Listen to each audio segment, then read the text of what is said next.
Well, hello. I know this finds some of you, particularly those women that live alone. It's a difficult time, isn't it? We're told to stay in place, to not get out.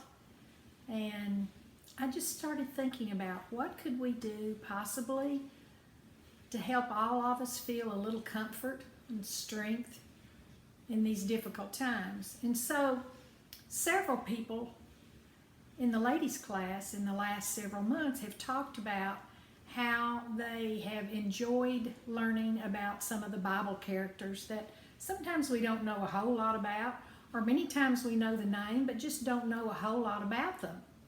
And so I'm going to do a few little lessons for us to kind of give you something to help fill your day and help you think about God's Word.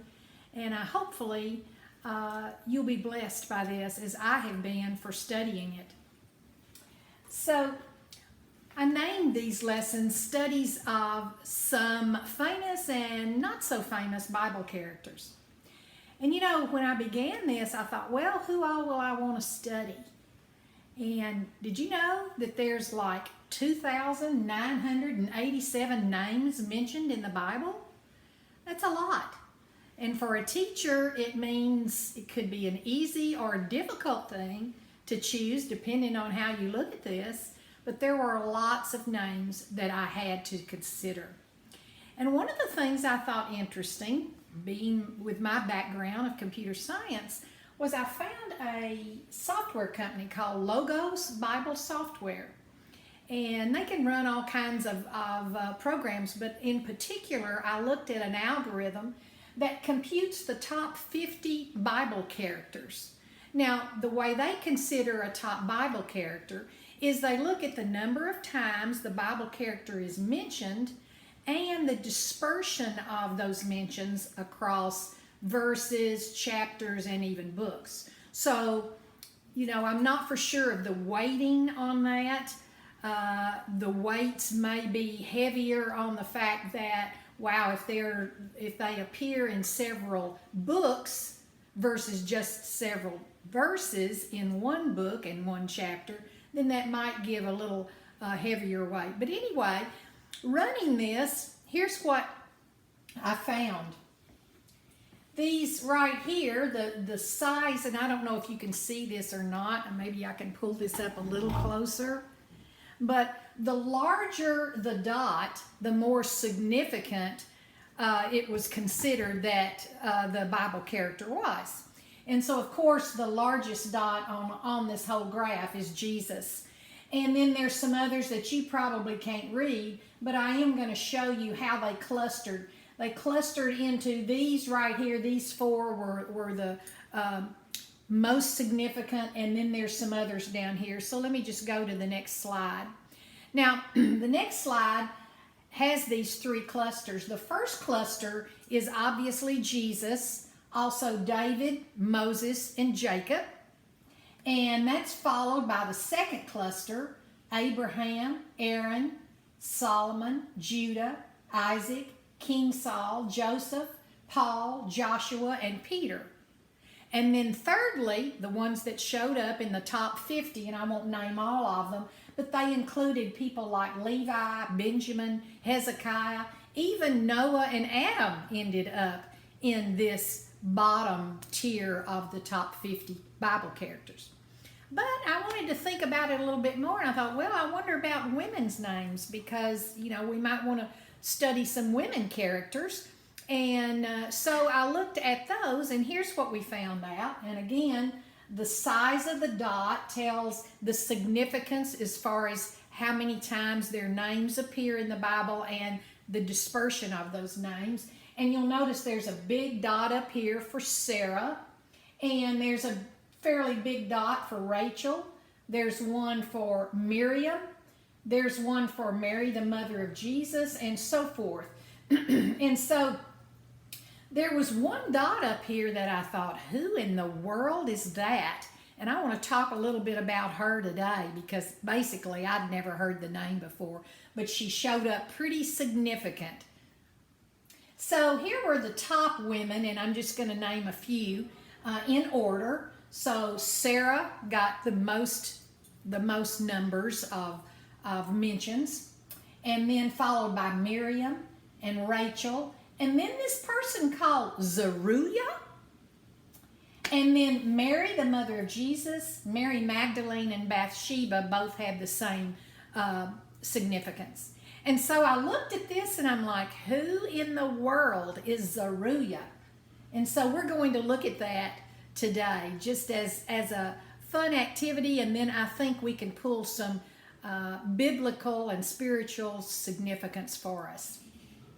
So Zeruiah, the mystery woman. Listen to this. This comes from 1 Chronicles 2, 15 through 17. Jesse was the father of Eliab, his first son. The second son was Abinadab. The third Shemaiah. The fourth Nathanael. The fifth Radai. The sixth Ozem.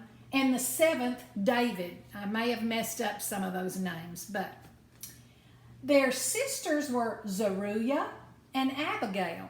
So, we see now that Zeruiah was the sister of David. And so let's look at this idea of her and why she shows up so much in the scriptures. Actually, she shows up by being called the mother of three leading heroes in David's army: Abishai, Joab, and Asahel. I'm sure you've heard of Joab because he was a commander, a very famous one in David's army. But that's why she gets mentioned so many times. We know that Joab became a powerful commander, and we know that his younger brother Asahel was killed by Abner, and Abner was a general in Saul's son's army, and we won't go into all that, but Joab, for revenge, killed Abner. And so it turned out that later Joab was executed for these murders that he committed. He also murdered David's son Absalom. So we won't get into all of that, but the idea here is the woman is known for her sons. And so I'll just show you a few. I think she's mentioned in maybe 25 different locations in the Old Testament. So in 2 Samuel 3:39 it says, "And today, though I am the anointed king, I am weak, and these sons of Zeruiah are too strong for me." And then in 2 Samuel 8:16, Joab, son of Zeruiah, was over the army. 1 Samuel 26:6, then David said to Abimelech the Hittite and to Joab's brother Abishai, the son of Zeruiah, "Who will go down with me into the camp to Saul?" And Abishai said, "I will go down with you." So you notice it's interesting. A lot of the times these boys are mentioned, or these men, I guess, are mentioned. It always connects back to Zeruiah. So why was that? I don't know. Some scholars believe it was because she maybe was the stronger personality in the family. Maybe it was that her husband was already passed on. We know that he died because one of them was, when Ahasual is killed, he is buried where his father was buried. So we know she was a widow at some part. Maybe it was because she was the sister of David. We really don't know, but she's always connected with her sons this way. You know, there's other women known for their sons. Just think about it. There's Sarah, the mother of Isaac, and Elizabeth, the mother of John the Baptist. We think of Mary, of course, the mother of Jesus. Mary, the mother of John Mark. And I like this, Lois, the grandmother, and Eunice, the mother of Timothy. You know, have you ever been known by something like, "Oh, you're John's mother," or "You're so-and-so's wife," or "You're so-and-so's daughter"? A lot of times we're known by connections. And I think all of these women here were certainly known by their descendants. And so I want us to just think about this for a minute, because it does challenge us. how will we be known by our children? So look at Deuteronomy 4:9. It says, only be on your guard and diligently watch yourselves, so that you do not forget the things your eyes have seen, and so that they do not slip from your heart as long as you live. Teach them to your children and grandchildren. I think about what an opportunity we have right now as we're at home with our children or maybe with our grandchildren, an opportunity to teach them about faith. We want them to see in us, not panic in this time, but we want them to see faith and trust in God. And then in Deuteronomy 11:18 and 19, you shall therefore lay up these words of mine in your heart and in your soul. Teach them to your children, speaking about them when you sit at home and when you walk along the road, when you lie down and when you get up.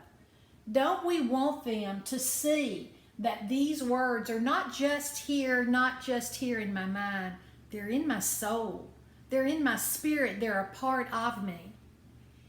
And so I think we're living in teachable times. Particularly right now, we have an opportunity that we've never had before. Only if you homeschool already do you know the opportunities you have when your children are with you all day and you're trying to teach them different aspects of academia or whatever. But we really have a spiritual opportunity here. So we need to depend on God for our peace and our comfort, modeling this for our children and talking to them, opening up about fears, concerns, and assurances. So I think our goal should be to stand firm. Listen to Philippians 1:27. Whatever happens, conduct yourself in a manner worthy of the gospel of Christ. Then whether I come and see you or only hear about you in my absence, listen to this, I will know that you stand firm in one spirit, striving together as one for the faith of the gospel. That's what I hope we do here. I hope we strive together as one, showing and sharing our faith. An important time in our lives. I've never seen this in my life, and I know all of you have not either. I spoke with a 91-year-old woman the other day that's in a nursing home. And, she told me the only time I can remember in my life having any kind of scare like this was during the polio epidemic. And she remembered how fearful they were of getting that particular disease. And so here we are. We need, again, to realize that we're in maybe a once-in-a-lifetime opportunity to reach out to our children and to each other. And then I think about this legacy in 2 Timothy 1:5. I remember your genuine faith, for you share the faith that first filled your grandmother Lois and your mother Eunice. Notice that. The faith that filled your grandmother and your mother. And I know that same faith continues strong in you. Isn't that what we want? We want to know that this faith that is strong inside us is strong in our children also. So I hope this helps you just a little bit to think about what we have, the opportunities we have, and what I'm going to do is I'm going to post up some of the Bible characters that we have studied. So far we've studied 10 of them. And so I'm going to try to condense the lessons down and have about a 15-minute talk about them so that possibly once a week you can get to these and study with me. Thank you.